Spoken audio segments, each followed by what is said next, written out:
What's happening, ladies and gentlemen of League Zero, and welcome to the countdown for the first week of the postseason, the playoffs. I am, of course, Acronator, and I am joined by my fellow novice analyst, Grape Cake. Yo, what's up, guys? We also have the Flex DPS for Z9, Bun. Hello. And then we have the Pokemon herself, Pichu. Hi. So with that being said, we'll get straight into the recap, and this past weekend was actually pretty exciting, maybe less so for the Advanced Division in some regards, but the Novice Division had a lot of upsets. But first we'll go over the Advanced Division. The quarterfinals were pretty much what everyone was predicting, that Hangzhou and Chengdu beat out Easy Clap and Newt Newt respectively, 3-0. Newt Newt did put up a little bit of a fight from what I saw, but Chengdu just kind of outclassed them, which is unfortunate given both of these teams' circumstances. Easy Clap put up less of a fight, but at the same time they were in the probable worst condition possible, given that they had to rebuild their team twice leading up to the playoffs, so that happened.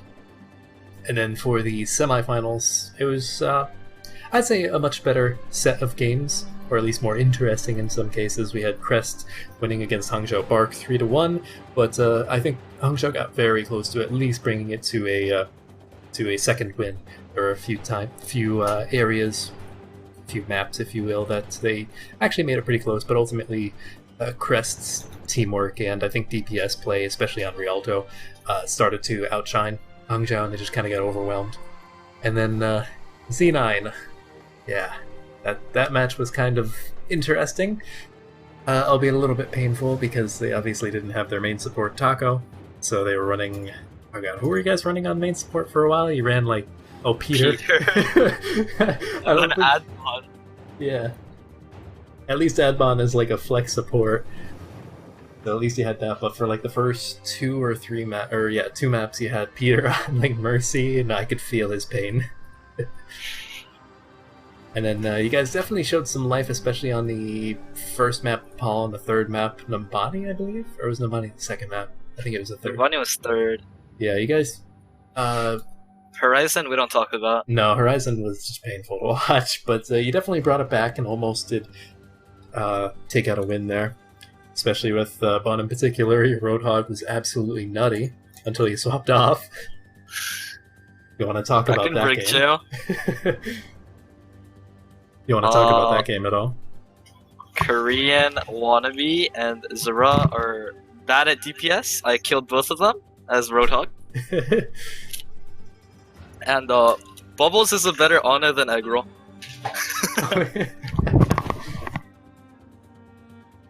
Yeah, Bubbles is actually surprised me quite a bit on the Ana for that entire map. I guess he'd been practicing it because they knew that Adam wasn't going to be there. But he performed pretty darn well. I think he's an emergency sub. I don't know. I know he's normally an off-tank. I don't know what their normal strategy is. But either way, that match was rather interesting, to say the least. I think if you're going to go back and rewatch any of those, it'd probably be Crest versus Hangzhou to see how close Hangzhou could have gotten, or at least pushed it a little bit further, possibly to that map 5. But with that, I'll hand it over to Grape Cake for the Novice recap. Yeah, so this week in Novice was probably the most upsets we've ever seen. So coming into this week, we all expected Rio to get a pretty easy 3-0 victory, considering that they were actually tied for first place. However, Placha came in with a brand new roster, with Tanic and Oasis playing almost out of their minds. So they're able to take the 3-1 victory, and the map they'd lost was such a nail-biter, and Rio only was able to cap it with 6 ults and in overtime. So Placha really showed up really well. In terms of Double Cap versus One Trick Wonder games, a lot of us came into this thinking that One Trick Wonder was actually going to win, considering that they played much better than DC in the second half of the stage. However, somehow DC was able to pull off the 3-0 victory. It wasn't that close of a game, but DC definitely showed that they were a very strong opponent. And then coming to the semifinal games, we had Pepega versus Double Cap, and we all thought Pepega was going to take it out, and yeah, Pepega did it pretty easily. Pichu, I know there were some close moments, but like generally, Pega Parrots took the game pretty easily. Yeah. There wasn't like much competition. Thoughts about that? Either of the matches? I know that was actually the first time Double Clap had ever defeated One Trick. Yeah, so the One Trick game, we went into it with high morale, so I think that really boosted everyone's spirits because we didn't go in there with our heads down. We went in there thinking we can do this. We had a very great warm-up scrim. Everyone was popping off, and everyone was doing their job. We didn't make any like subs because everyone was just popping off, so that was fun. Everyone was happy and having fun, more so trying to win. Pepega game, I wasn't in the lobby to watch it. Unlucky. Oh, So, it was that full. Yeah. Yeah, That's but lucky. Vega tends to fill up the lobbies with all their subs and coaches and stuff. Yeah. Why? But I have to. I haven't watched it yet. So what? Alright, I'm not. I know you weren't watching, but do you feel like there was like something that you guys were lacking in that particular game? Comms. Every time, because what we do, when we have a round over, we go to our private voice channel to talk about it. And it was comms. Everyone was just lacking their communication skills and whatnot, and focusing. And I think people were just getting a little upset because they went into this with high like morale because we just beat one trick. But you know, So going on to the next game, we did have Bot Burgers versus Platcha, and although Platcha did shut down Rio, I actually expected Bot Burgers to win, considering the fact that they were on a 6-game winning streak. They had a high morale, but it turns out Platcha, the only map they lost on was hybrid, but they were able to take the next 3 maps pretty convincingly. And in my opinion, the Platcha success that they had throughout these 2 games can closely be related to their shot calling and their DPS just popping off. You know, like. Bot Burgers decided to run a somber composition that Rio did not take, and I thought that may have been the smart decision. However, every single time an EMP came up, the supports were always had their ults up, and they always preemptively ulted from the somber EMP, and that's what literally made Platcha better in this game.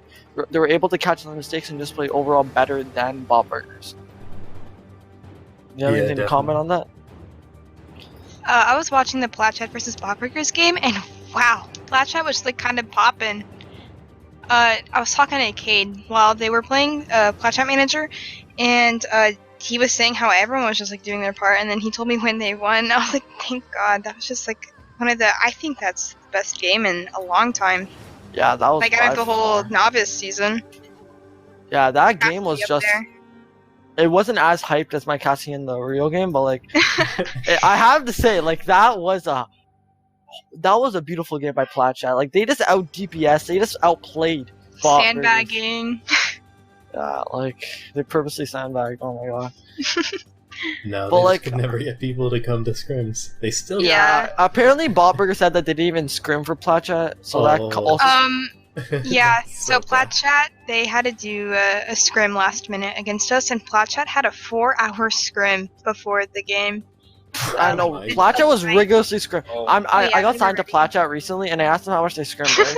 And they said that they've been scrimming like almost every single day. Which is really weird, because when New I was on crest. Platchat, dude, when I was on Platchat earlier in the season, it was so disorganized, and like our scrims would last just like the normal 4 maps, quick and done.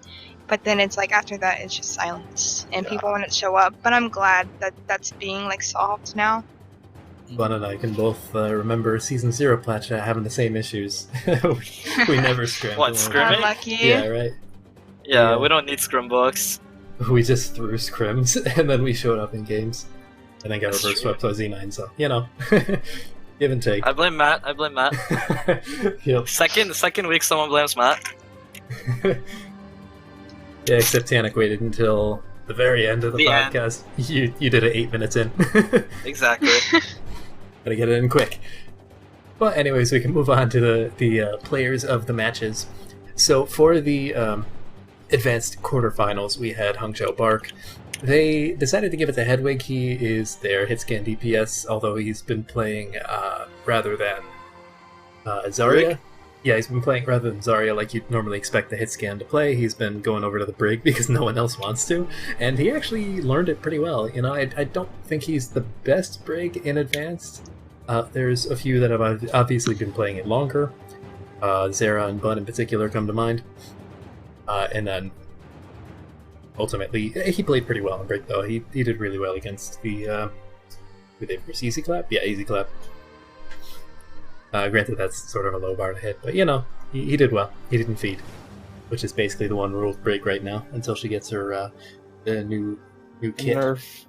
And then honorable mentions did go to avoiding hurt the support line for Hangzhou, which personally I think is one of the stronger on the stronger end of support lineups for advanced. At least if you're not counting like individual carries like Baz or Saito.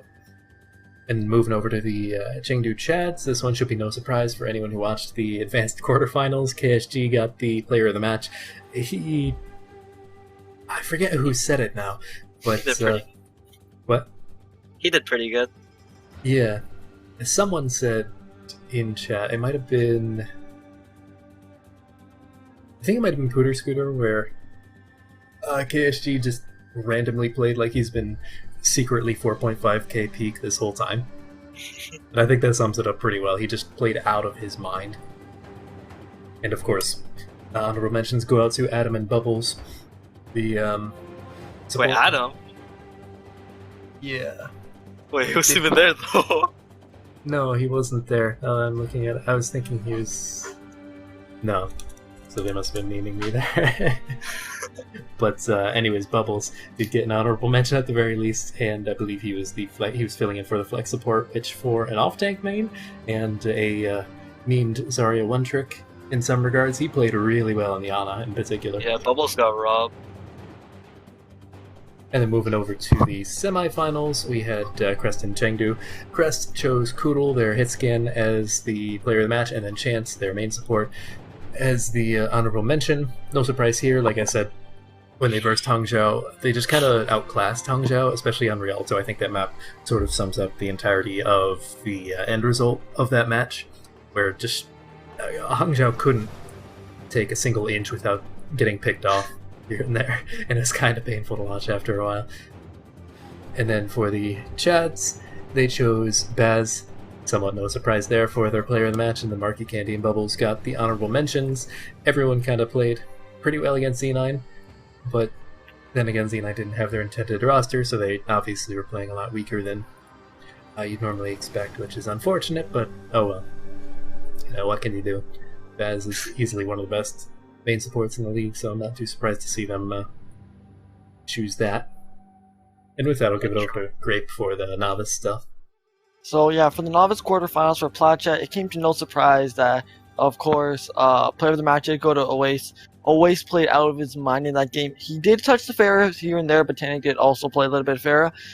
But the thing that really set him out was his McCree, you know. His McCree was able to take down Epps' Pharah so many times, able to get huge Deadeyes. In fact, he actually averaged 8 Deadeye kills in one round out of 4 Deadeyes, which is insane. Coming out from him. And for honorable mentions, Tannic being Pichu. Tannic played really, really well in the Pharah whenever Oasis was not on it. And for Pichu, his Lucio, although he wasn't flashing to kill him, his timing with the beats whenever Stewie would EMP, they were always on time, and those are the things that would always keep them in the fight. And also one time, Jeff and it was only Jeff and him on point, and he was able to speed out Jeff and stall out enough time for the reinforcements to come back to Placha, eventually win them the map on King's Row. So that was a really good play by him. And for double cap, McCree was playing really, really well, despite the fact that he didn't get to play all the maps. Oh, he actually did get to play all the maps. And for King Genius and Mordekar, King Genius played out of his mind as well. Him on the Orisa and Reiner was insane. And Mordekar, I can't say much about him. He played just Mordekar, so I don't know how to pronounce that. He also played really, really well in general. And going on to the semifinals, for Pega Parrots, it was Underdog. And Underdog, him being support, was also playing very, very well. His timings for his ults were really, really well, and just his sustain keeping up his team during a lot of these intense fights is what really swung the map for Pega Parrots. And Magical, his DPS and Zarya play held Pega Parrots so much in that game. He would always charge up his grabs very, very fast. He would always get crucial picks on DPS on the DPS when it was necessary. Although you didn't watch the game, Pichu, did you feel like these two players really cemented the win and were their biggest problems? Yeah, definitely. And the whole Placha thing with Oasis, dude, he did pop. Master Mechanic, stunning looks, beat Rio, best DPS, must be Oasis. Yeah, definitely. And going for Placha, no surprise, this man, Jeff the Hidden. Oh my god, bro, this guy popped off. the amount of 6-man shadows he got, his tank play in general, he'd always get 3-4 Ks on Winston, 6 Ks on Ryan. He literally played out of his minds when it mattered the most. On King's Row, he was able to cancel so many ults with his shatter and really show Era that he doesn't deserve to be All-Star. No cap, sorry about that. But he literally rolled Era, like Era didn't probably get a single shatter off on him, okay? Jeff would always get huge shatters on him. It was absolutely insane. And for all my mentions, it was Tannic. And this time around, Tannic was actually the one playing Pharah. Me and Akin were both surprised by that when we were casting it. But Tannic's Pharah is by far, I think I would actually say almost better than Oasis. He would charge up his barrages so fast into the barrage in fights that you would think it's already lost, but he would always swing the fight over. This game was amazing, and these two players really helped swing the win for them. Yeah, definitely. Do either Pichu or Bun have anything to say about possibly their wins or their losses, like for any of these players mentioned? Tannic no longer a bot. Only on certain heroes. I think I said everything I had to about the loss and the win, and Grape basically got it down to the T. Correct me if I'm wrong, but isn't Mordekar also a sub normally? Yeah. Oh yeah, Mordecai's usually a sub, and I think he played really well. Yeah, that goes to show that, if he got an honorable mention when he's a sub. Just wanted to point that out, because that's always interesting to see when teams highlight He's their usually subs. the sub for Gum Sauce, Right. but he was just popping off, so he just didn't change anything. Alright, so with that we can move into the weekly segment, which this is something a little bit different from what we normally do. I've titled it, quote, Biggest Threat, Largest Opportunity. So basically biggest threat means who is like the solo carry for any given team of the 4 finalists that we have, 2 for each division. And then largest opportunity, meaning like what's the biggest opening strategically for each team, what's each team's biggest weakness. So I'll start off for advanced, and first team we have obviously is Crest, the number 1 seed. Definitely their biggest threat, I would have to say, is Buffalo if he plays. If not, J Venom is actually pretty darn strong as well. Whoever's playing their flex support role is just terrifying and tend to bully the crap out of whoever the main tank is, so I think KSG will have a hard time with that one. And then the largest opportunity I see is that the Chads have what is arguably one of the highest peaks in the entirety of the Advanced Division, so they could potentially push Crest to the very edge where they start panicking, and when that happens, their ult economy just goes completely out the window. You can see the Z9 match with Crest for week 4, I believe it was, week 4 or 5, where Crest just started using ultimates far too often and didn't really get much out of them on the final map of Oasis, ultimately leading to Z9 taking that upset. And then on the reverse side of things, Chengdu, this is tough. But I think the largest threat is probably Baz, just knowing that he's the primary shot caller. Assuming he can play. I know there have been some weeks where he can't. But ultimately the biggest opportunity is that the Chads are either like white hot or kind of meh, they're kind of cold. So like they're sneaky?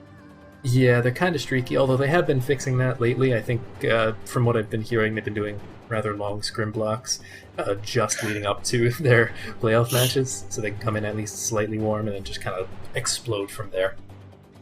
So I'll have to see about that. Bun, do you have any biggest threats, largest opportunities that are different? So for Crest, biggest threat, probably same. Opportunity. Honestly, if you could force them on DPS, you'd probably win. Chads. And also, for Chads, I'd say their biggest threat would probably be Marky, honestly. His Sombra is really good. Like, there's... you know what? I won't say that, because I could be wrong. But honestly, maybe I could say their Sombra goats could beat Crest's regular goats.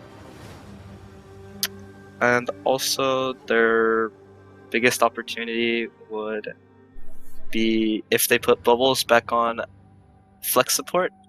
Maybe their Diva will be able to eat his nades. Oh yeah, Falcon is a complete nut on Diva, so that'll be interesting to see. And I'll hand over the novice stuff to Grape, and then Pichu can give her 2 cents as well. So I'm gonna start off with Platchat and for me, the biggest threat on Platchat, it's gonna have to be Oasis. Oasis can be, as we see in the Rio game and the Boppers game, he can flex on multiple heroes. You've seen him go on to the Pharah, McCree, a little bit of Soldier here and there. We've even seen him flex on the Widow at some time. He is a force to be reckoned with, and honestly, his mechanical skill alone can literally defeat teams himself. We saw this against Rio. We saw this against Bob Burgers. But if you can handle Oasis, he's gonna have the free room to shoot wherever he wants, and he's gonna get these picks, targeting up his ult super fast. So if they're gonna be the biggest threat on the Platchat side, it's gonna have to be Oasis. And for me, the biggest threat on Papega Parrots, I'm going to have to say it's going to be Nick. You know, Nick's Genji is one of the best in Novice currently. And if you can see him keep running, if you do see him play Cyberdive in the future, his Genji will really shine against Platchat, because currently we haven't seen Platchat actually be able to counter Genji just yet. But if Nick can actually pop off, that could be the breaking point for Platchat. And the largest opportunity is going to say for Platchat, for Papega Parrots, is the Platchat's bunker. Platchat's bunker looked very weak against Botburgers, and that was the only place Botburger was actually able to get a map victory. And in fact, Platchat was only able to run that bunker successfully for 1.5 minutes until Botburger's Gold was able to take it down on the high ground, which should not happen with a coordinated bunker. So if Papega Parrots do want to take a map, I feel like it's gonna have to be on a map where it's heavily bunker favored. So that's gonna be for me for the largest opportunity. And for Platchat, the largest opportunity I'm gonna say for them is just against Papega Parrots Goats. In my opinion, Botburgers had the best goats, and looking at Platchat, their goats was by far better than Botburgers. So if Platchat wants to take a lot of maps off this Papega Parrot team, which is very skillful, you're gonna have to put them on things that they're not comfortable with. And although they may be comfortable with goats right now, as you may see it, Platchat's goats is much better. So if Platchat can actually break their goats, we can definitely see Platchat winning this game.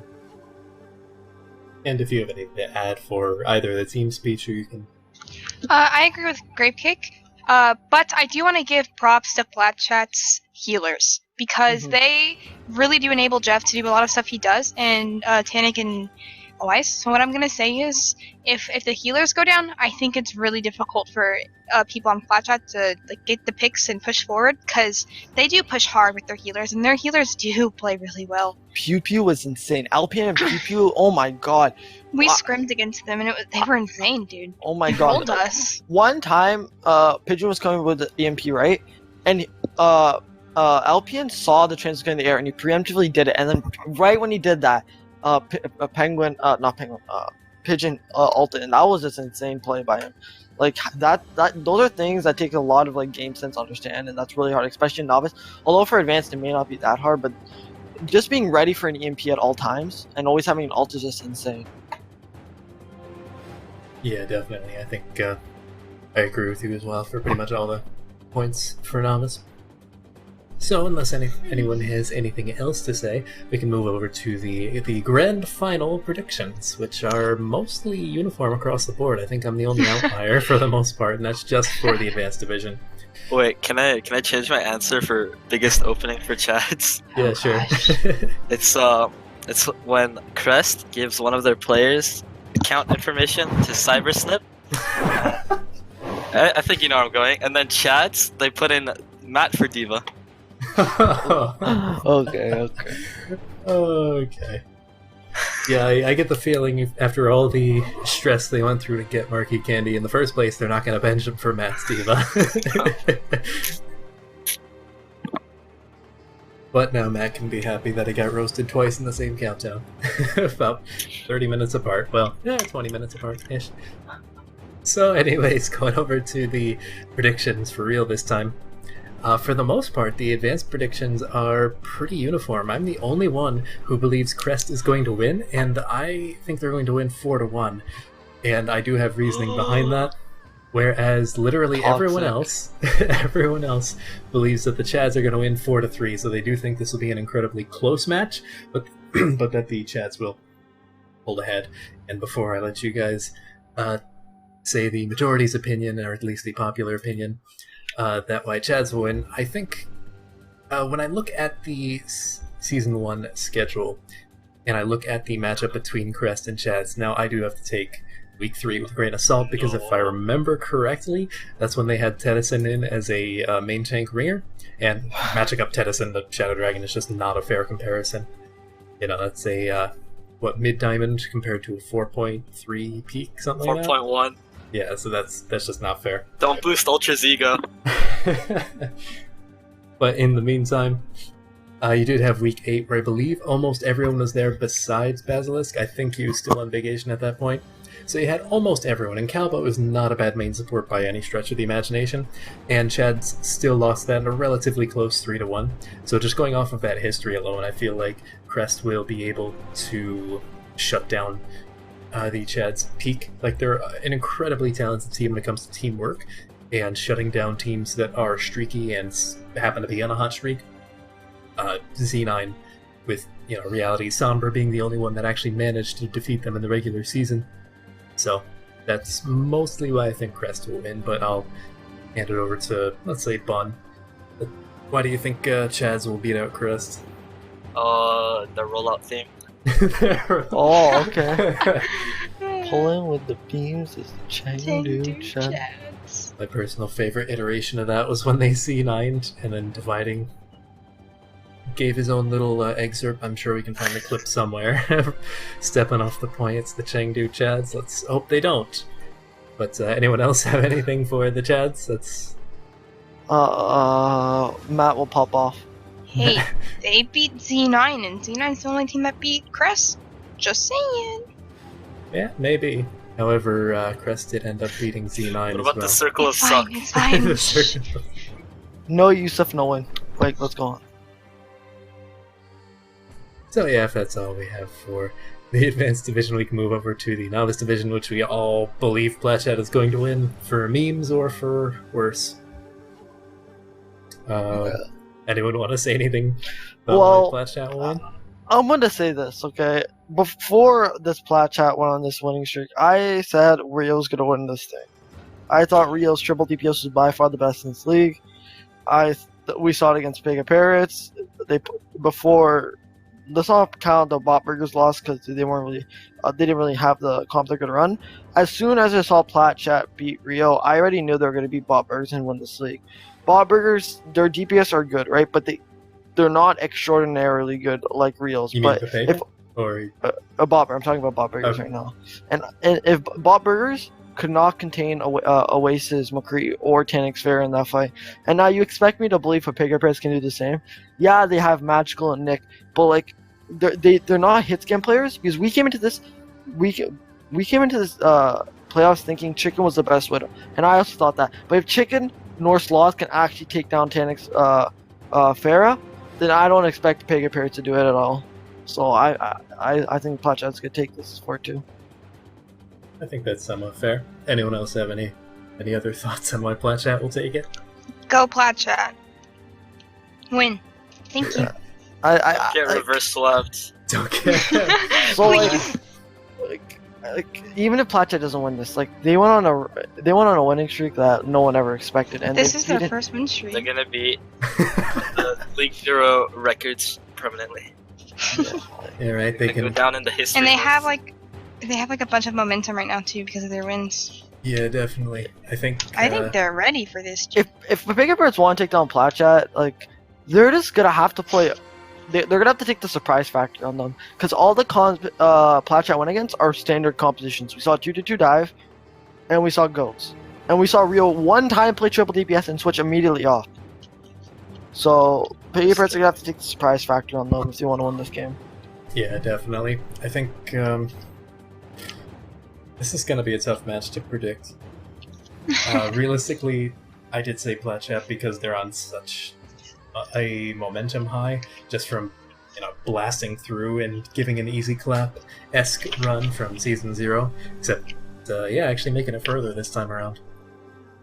Easy Clap Season 0 only made it to the semifinals. But we will have to see, because Pega...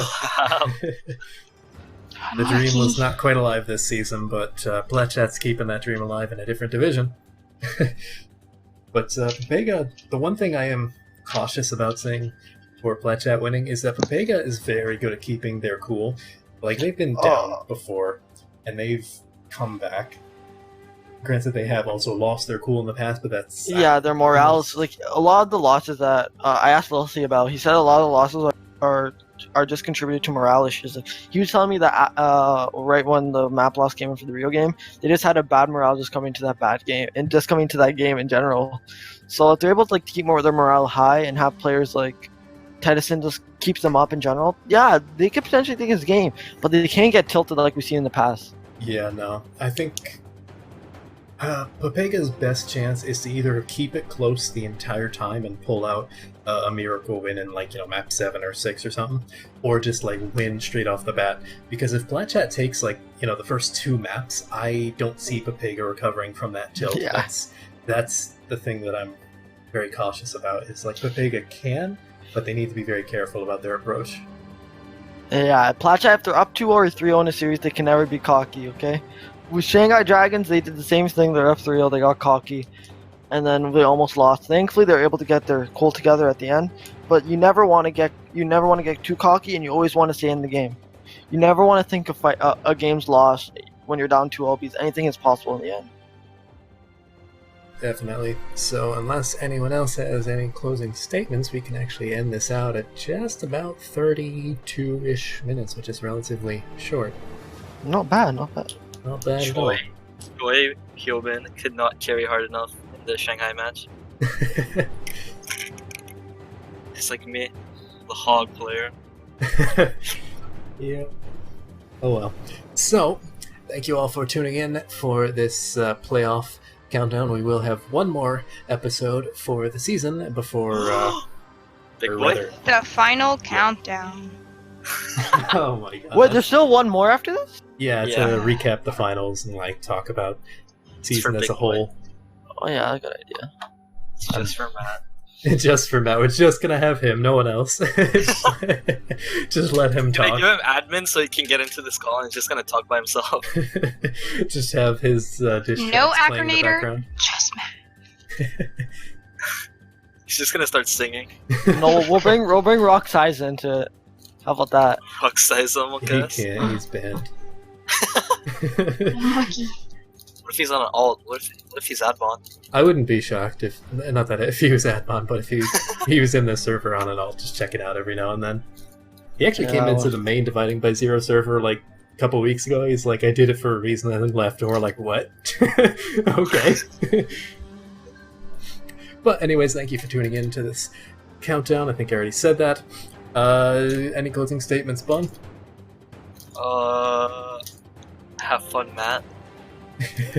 Eyes emoji. Have any closing statements, Pichu? No. I don't think so. And you got anything left to say, Grape?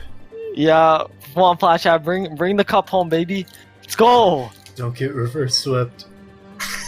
But I until want to say one thing. Okay. Dividing's profile picture is really cursed. Wait. oh, the eating the diamonds. Yeah, that's weird Yeah. as hell. Bruh. I don't know why he decided to use that for his. That should be nitro, a strike. but- It should be a strike. We can't. He has all the power. He can snap us. I'm surprised he didn't change his role name to Thanos in Korean, but that's besides the point. Until next week, peace not.